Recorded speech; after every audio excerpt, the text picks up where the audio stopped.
పగలాగాలని ప్రేమతో ఉండాలని ఊరు కోసం కుటుంబాన్ని వదిలేసి బతుకుతున్నాయన్ని చంపుతావనుకుంటారా?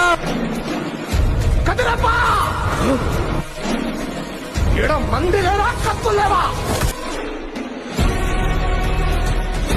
దెబ్బ పడితే అచ్చు పడిపోవాలి. మీ చేత భయంతో ఉత్సవం పూచినది.